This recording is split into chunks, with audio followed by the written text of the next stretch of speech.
Welcome to Sweet Life Beat Life. We hope this video helps. You start by measuring the dresser precisely and marking panels so nothing is guessed. Once done, remove all hardware and sand glossy areas just enough for adhesion. Make sure to wipe away dust with a tack cloth. Next, lay the wallpaper face down and cut panels to size, adding an 1/8-inch overlap at seams and edges. Label each panel in order. This prevents alignment mistakes later and keeps your workflow moving forward without stopping for remeasurement. You now commit the first panel to the dresser surface. Pick the adhesive type you prepared and apply per instructions because each behaves differently.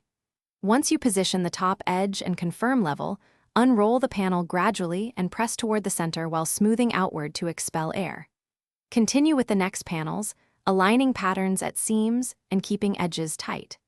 Trim excess with a sharp blade and use a seam roller on overlaps. This ensures a clean join, and you finish by trimming final edges and allowing the adhesive to set. When tack-free, reattach knobs and handles, drilling small pilot holes if screws won't bite. Once installed, run a bead of clear matte caulk along exposed edges to lock them down and prevent moisture intrusion. If a bubble or slight misalignment appears, don't panic. Pierce the bubble with a fine needle, press the air out, and smooth. For stubborn areas, a hair dryer on low softens the adhesive, so you can reposition and press flat. Thanks for watching. Consider subscribing if we helped you.